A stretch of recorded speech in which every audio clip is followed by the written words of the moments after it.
Hello, my name is Julia Shatswell, and I'm going to be presenting on the origin and impact of globalization presentation. I chose the country, the Philippines, because I love the Philippines so much, and I'll get into that later on why I chose it.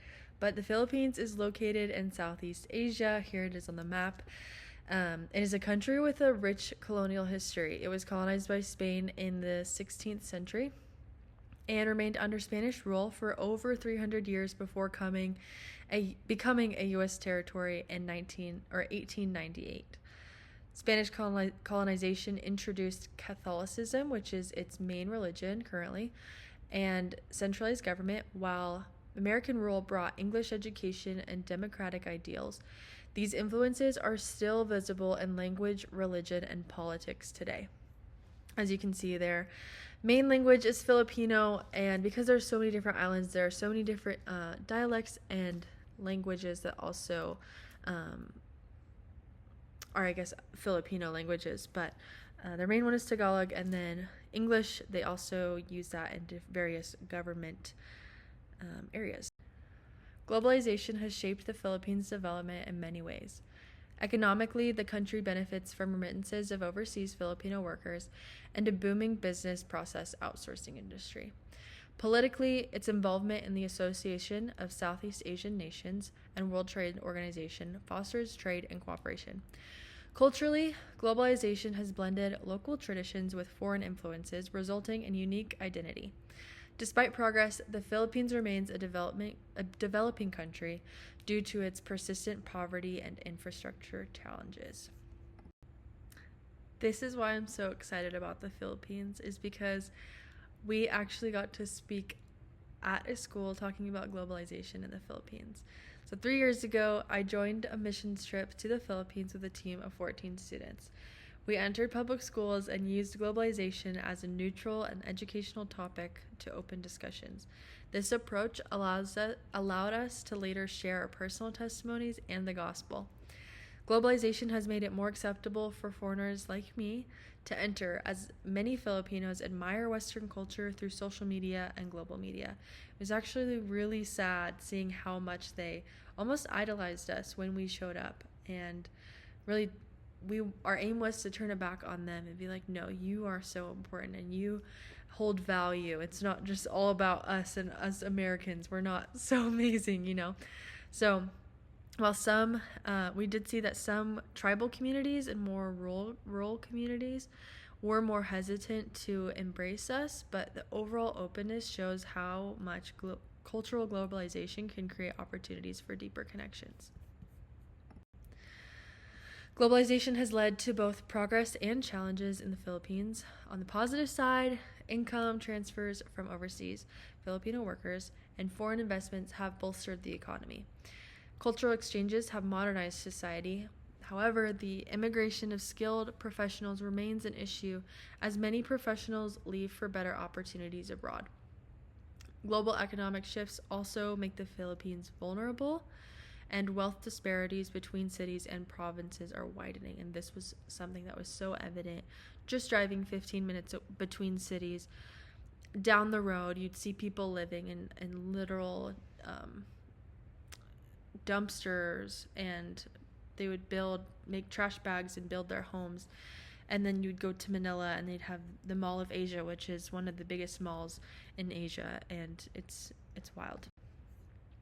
The company that I chose for the multinational corporation is Nestle.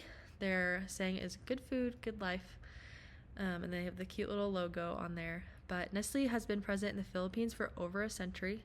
It entered the market due to the country's growing population, low labor costs, and geographic advantage. Challenges include supply chain issues and strict regulatory frameworks. However, the expanding middle class and high demand for consumer goods create strong growth opportunities. The Philippines benefits from World Bank funded projects that provide infrastructure, education, and disaster response. As a member of the World Trade Organization, it enjoys greater access to international markets and a platform to resolve trade disputes. These institutions contribute to the economic and institutional development. how cute is this little kid? He is so adorable. I remember snapping that picture and just being like, he's so cute on a little bike. But membership in the Association of Southeast Asian Nations, which is hard to say, offers the Philippine trade advantages through the ASEAN Free Trade Area Agreement and participation in the broader regional comprehensive economic partnership. These reduce tariffs and increase regional trade flows. The bloc also promotes cooperations on issues like labor mobility, environmental sustainability, and digital transformation. When it comes to trade statistics and exchange rates, the Philippines' largest exports include electronics and agricultural products, including mangoes and bananas. And those were some of my favorite things when I was there visiting. I didn't even like bananas before I went, but they were so good, and I could just tell that they were grown with love. We got to visit a banana farm, and we actually had a prayer meeting there, and so it was awesome. But imports center on machinery and energy. Major partners include the United States, China, and Japan.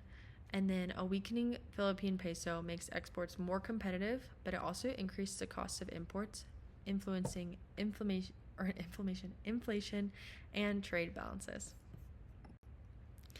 So I chose the Philippines because I love them. I truly, truly love them. They will hold a special place in my heart.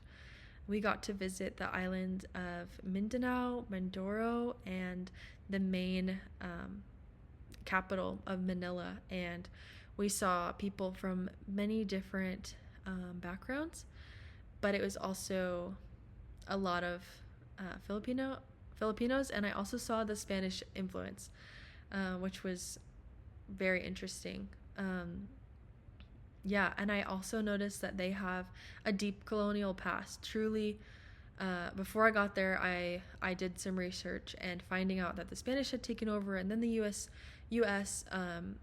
We were really praying into how that affects our trip and how we speak to people and love on them well, and just how it shows the beauty of God in their culture. And I truly saw the effects of globalization in just speaking with people, and how they were incredibly excited to see us and almost idolized us. And there are benefits and negative things to that, but truly it was a beautiful country. And a fun fact is that Christmas in the Philippines starts really early in September and it lasts to January, showing that it's a festive and community-driven culture. We were actually over there over Christmas, and it was so much fun. So thank you for listening. And then here are my references.